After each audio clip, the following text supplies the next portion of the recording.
Votre essai avec April Moto, l'assurance en plus facile. Plus d'infos sur aprilmoto.com. Salut, aujourd'hui on inaugure quelque chose d'un peu particulier qu'on fait pas souvent sur le repère. On va avoir une moto Morini X-Cape 650 en essai longue durée. Quand je dis longue durée, c'est en même temps un petit challenge. Il va falloir faire 20 000 km en à peu près 5 mois.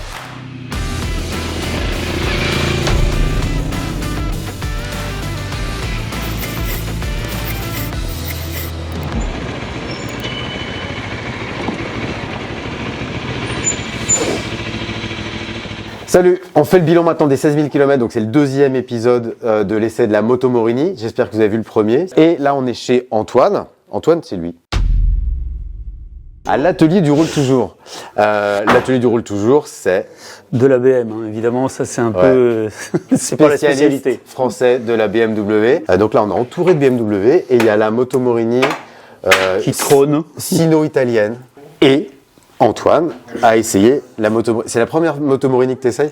De ma vie, oui. Bah écoute, c'est vachement sympa. Hein. C'est une moto quasi sans défaut, comme ça, sur une première prise en main. J'ai trouvé ça très sympa.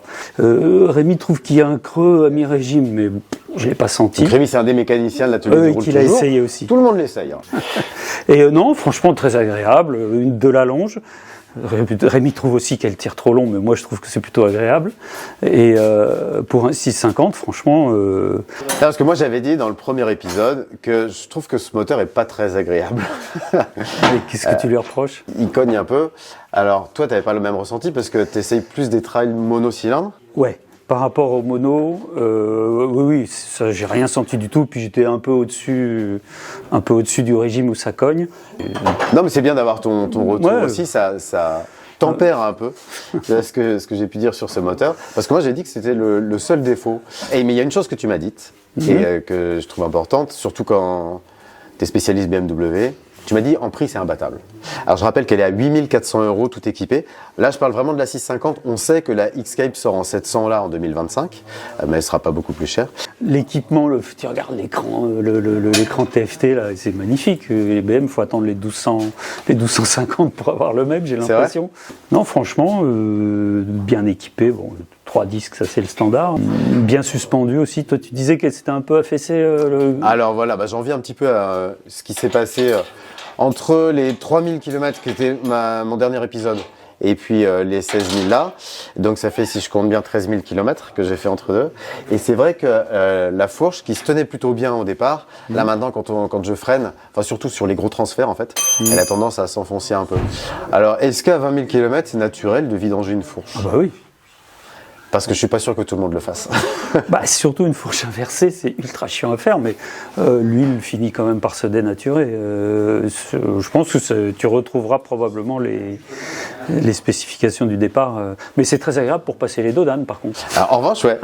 Moi, ça, c'est un bon truc à savoir. Mais entre-temps, j'ai changé aussi la montre de pneus. Donc, les Pirelli STR d'origine, à 10 000 km, ils étaient vraiment rincés, surtout l'arrière. C'est des pneus qui sont super, mais qui s'usent un peu vite. Et là, je les ai remplacés par des Continental, des TKC 70. Ça rend la moto un peu plus routière en fait, moins agile, mais plus stable sur l'angle. Elle fait moins trail en fait. Autre chose qu'on a constaté, c'est que, alors ça c'est peut-être moi, mais j'use beaucoup les plaquettes arrière. Donc c'est parce que peut-être je freine plus facilement de l'arrière dans les virages ou je la tasse, peut-être pour...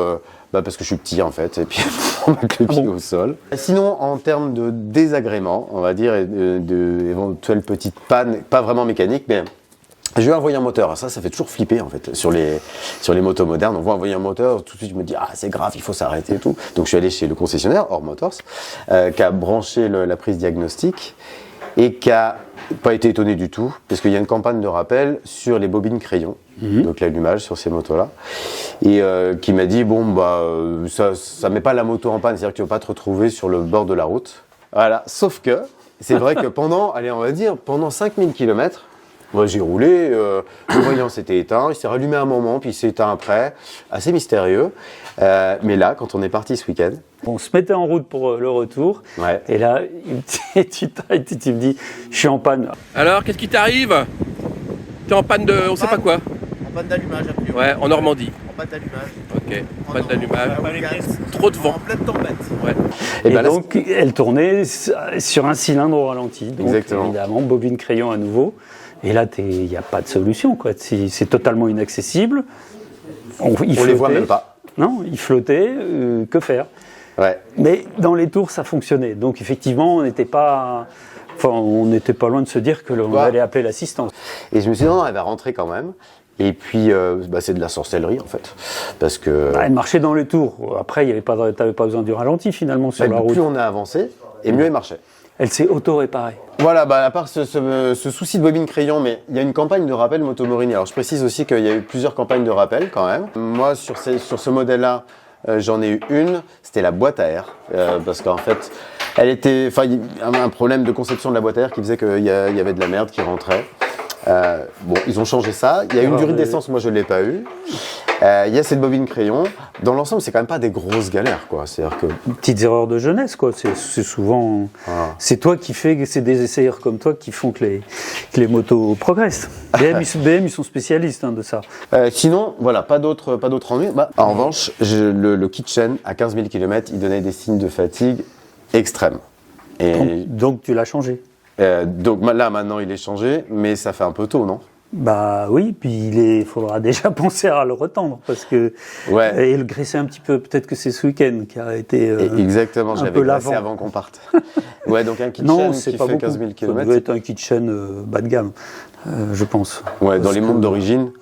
Un bon kitchen, tu fais 20 000 km normalement. Somme toute, rien d'incroyable, quoi. Non. Sur des kilométrages comme ça, c'est très raisonnable. Ouais, voilà. Tout le monde s'inquiète un peu de la fiabilité des moteurs chinois, des mécaniques chinoises et des motos fabriquées en Chine. Finalement, pour le moment, c'est pas mon exemple qui vaut pour exemple général, on est d'accord, mais je pense qu'avec les Escape, des gens qui ont fait 20 000 km, il n'y en a pas beaucoup. Et puis, pour terminer là-dessus, sur les Chinoises, je crois que chez BM, ça commence à être le cas aussi. Non, mais les Chinois sont si tu mets le prix, ils font des trucs excellents, il n'y a aucun problème. Nous, on a du matériel qu'on monte sur BM en adaptable, c'est plus solide que l'origine. Ah ouais. Oui, démarreurs notamment, c'est un peu énervant. Et moins cher. Ah ben, bien sûr. Plus solide et moins cher. Ouais. Donc en fait, c'est en train de changer ça. C'est-à-dire que cette vieille ancienne qu'on avait là, qu'on disait oui non, quand ça vient de Chine, c'est de la merde. Peut-être qu'au début, puis peut-être qu'aussi que les gars allaient voir les Chinois en tirant les prix à mort. Les Chinois, ils ont dit vous voulez du pas cher, on vous fait du pas cher. Et je pense que tous les moteurs maintenant, ils sont montés sous licence. Les moteurs de Honda et tout ça, ils sont pas montés en Chine maintenant. Si, puis il doit y avoir des composants internes qui de toute façon sont faits en Chine, donc de toute façon. Je pense qu'on n'y échappe pas. On n'y échappe pas. Et puis c'est pas parce que c'est estampillé chinois que forcément c'est de la merde. Là, on est au cœur du pays d'Auge. On a fait à peu près 200 bornes, pas plus, avec la Ténéré 700 et la Moto Morini. Il ne s'agit pas d'un face-à-face. Il s'agit vraiment de placer la Moto Morini par rapport à la star du segment, la Yamaha Ténéré 700. On va en parler avec Albin. Alors, Albin, il travaille à l'atelier du Roule Toujours. Un spécialiste de la mécanique, de la communication, et un ancien journaliste aussi, essayeur, qui a travaillé longtemps à Café Racer. On a bossé tous les deux. Alors déjà, on va commencer par dire les grosses différences qu'il y a entre les deux. Là, sur la Yamaha, on a une jante de 21 pouces. Là, on a une jante de 19 pouces. Les débattements de suspension sont beaucoup plus grands sur la Yamaha. En fait, c'est un vrai trail, alors que la Moto Morini, c'est un trail routier. Et on l'a senti vraiment à l'essai. On va revenir dessus. Deuxième grosse différence, le prix. Là, on a 7 999 € prix de base. Là, 11 799 €. C'est la version Explore, avec les deux valises là. Alors, toi, tu as découvert la Moto Morini. Moi, je suis plus très objectif. Ça fait 15 000 km que je roule avec. Donc, quelle différence t'as noté, toi? La hauteur. Donc, en cas, même si elle est moins haute que la précédente, c'est quand même beaucoup plus haut que celle-ci. La YAM est beaucoup plus haute. Moi, les premiers trucs, c'est des trucs bêtes. Je raconte on a pris un petit peu l'autoroute. Malgré nous, la protection de la Moto Morini, c'est parfait. Il a plu, je t'ai pas mouillé. Elle protège pas mal, celle-ci.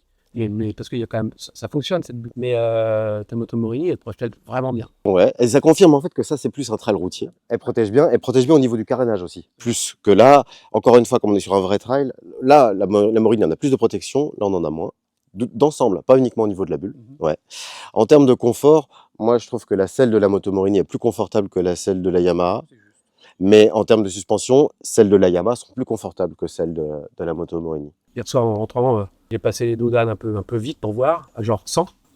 Elle saute pas à rien. On sent vraiment qu'elle est faite pour avaler de la bosse, hein, pour faire du chemin. Hein. Ouais. Alors là aussi, on a les Bridgestone, les Batlax Trail là-dessus qui sont un peu plus crantés, alors que les TKC 70, les Continentales de la Moto Morini sont beaucoup plus routiers. Et ça contribue à augmenter en fait l'écart qu'il y a entre le côté très trail et le côté très routier de la Morini. Bon, après, faut être honnête, faut venir au cœur du sujet.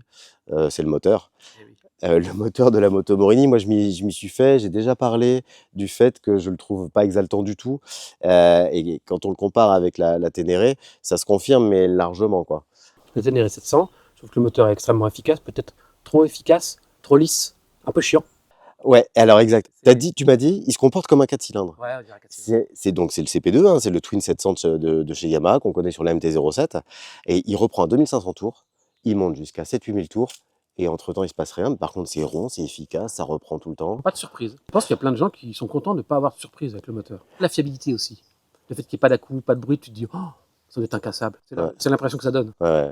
Alors que le Moto Morini, il est plus saccadé. C'est un moteur un peu à l'ancienne, quoi. C'est ce vieux Twin encore issu du bloc Kawasaki. Mais en même temps, au niveau injection, etc., c'est pas aussi bien lissé. En termes d'agrément moteur, la Yamaha est vraiment au-dessus. Je pense qu'il n'y a pas photo.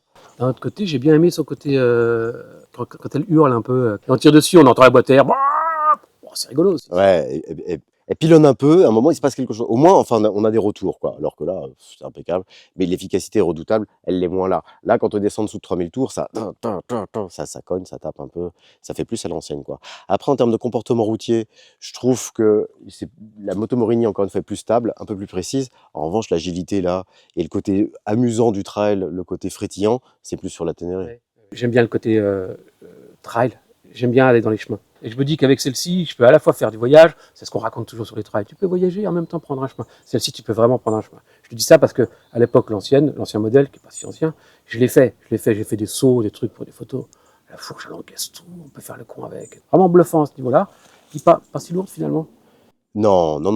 Bah, il y a quand même 20 kilos d'écart entre les deux motos là. Hein. La Moto Morini est plus lourde en fait de 20 kilos. 20 kilos, ça se sent.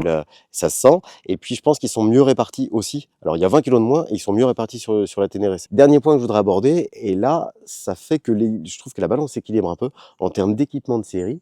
En fait, la Moto Morini, elle est vachement bien par rapport à la Ténéré. Parce que le tableau de bord de la Ténéré, c'est un petit écran comme un smartphone, en fait, posé vertical. L'écran de la Moto Morini, c'est une vraie tablette, quoi, en horizontal, avec plein d'infos dessus, plus complet. Le système de navigation qui est au top. Ah, tu m'as parlé d'un truc, rétroéclairage. Exact, le rétroéclairage des Komodo, la nuit, sur la Moto Morini, qu'on n'a pas là. La bagagerie qui est non seulement moins chère sur la Moto Morini, mais de meilleure qualité. La finition intérieure. Il y a ça, puis il y a en plus sur la YAM, comme il y a l'échappement à droite, la valise de droite, il manque quand même un gros bout. On peut pas mettre un gros sac sur la valise de droite, c'est un peu con. Exactement, on n'a pas la même contenance d'un côté que de l'autre. Ouais. Comme la Moto Morini a un pot bas, les deux valises en fait. Et à l'intérieur, il y a des petits pochons, je suppose que tu as déjà montré des petites poches, des endroits, c'est capitonné, c'est bien ça. Je trouve ça ouais, exactement. Après, en termes de mode moteur, etc., la Ténéré est mieux, mais j'ai envie de dire on s'en fout. En revanche, il y a un truc... je sais pas si vous les utilisez, moi j'y touche jamais non plus. Sur la Moto Morini, on en a 2 et puis ça suffit. En revanche, là on a un shifter. C'est plus fun que des modes moteurs, le shifter. C'est rigolo. C'est un peu plus sympa. Et puis là, il y a un anti-patinage et ça c'est pas mal aussi, quand on fait du tout-terrain, qu'on n'a pas sur la Moto Morini. Donc, l'équipement électronique, il est meilleur sur la Ténéré, mais en revanche, pour tout le reste, et j'ai envie de dire l'équipement qui est un peu essentiel au quotidien, la Moto Morini est mieux pour 3 000 € de moins. Franchement, en qualité de finition des matériaux, la Yamaha est un peu mieux quand même, plus objectif. Maintenant, ce qu'on va faire, toujours pour rester dans l'objectivité, puis pour avoir un témoignage de plus, on file voir un mec qui possède une Escape depuis un moment. On se tient au jus. Salut David. Toi, tu as une 650 Morini, oui. Escape 650, donc depuis un an, c'est ça? Ouais, depuis un an. Tu as fait combien de kilomètres avec? 8500 exactement. Alors, quels problèmes sont arrivés depuis 8500 km? Parce que c'est ça qui nous intéresse en fait. Mais moi, j'ai pas vraiment eu de problème, en fait, on en a discuté avant. C'est mon délit, je m'en sers un petit peu tous les jours pour aller bosser déjà. Je fais toujours à peu près le même parcours. C'est une moto qui me sert principalement en fait pour faire que de la route. Je ne vais pas aller dans les chemins ou que ce soit avec.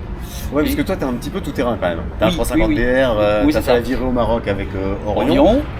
Et oui, je m'en sers principalement en fait pour tous les jours. Et j'ai pas vraiment eu de problème.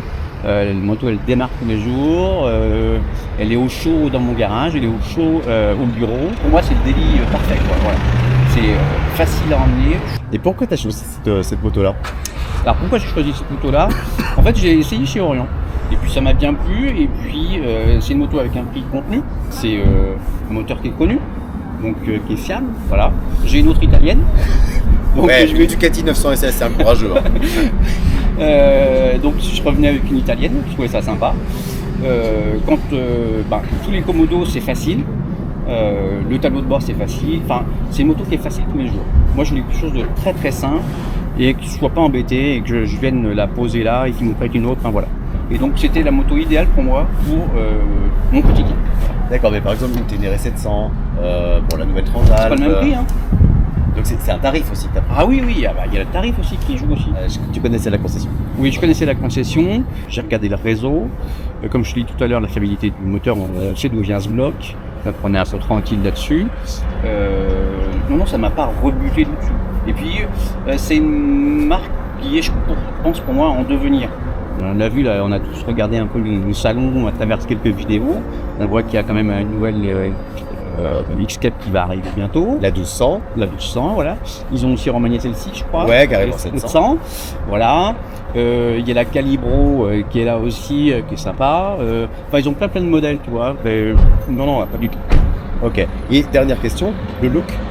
Moi, j'aimais beaucoup ce coloris-là. Je suis un peu moins fan du rouge. Moi, ce qui me gênait le plus dans le look, c'était peut-être la face avant, la bulle. Voilà, mais c'était tout, quoi. Ok, moi c'est ce que je préfère. Ah oui, c'est vrai. Excellent. Non. Il y avait 2-3 trucs, toi. Les clignotants, je trouve qu'ils sont mal placés. Bon, mais c'est des questions d'habitude ou de dire, tiens, moi, je les aurais pas mis là. Ouais, Voilà. donc en fait c'est des petits détails. Ah oui, ouais, sur des petits l'ensemble. détails, ouais. Mais non, mais il y a tout, il y a un porte-paquet, déjà. Tu achètes une Ténéré ou tu achètes une Touareg, t'as pas de porte-paquet. C'est 400 balles en plus. Ben oui.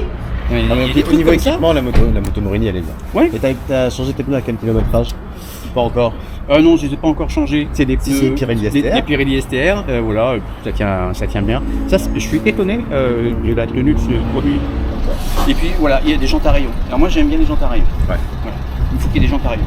Ça existe avec les jantes à bâton, je trouve que c'est moins joli. Donc Enfin, ça, c'est- moins trail, quoi. Ouais, voilà, donc ça c'est une option que t'as prise. Ouais, voilà.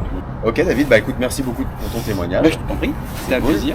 Et on continue, moi j'arrive bientôt aux 20 000 km. Bravo. Chapeau.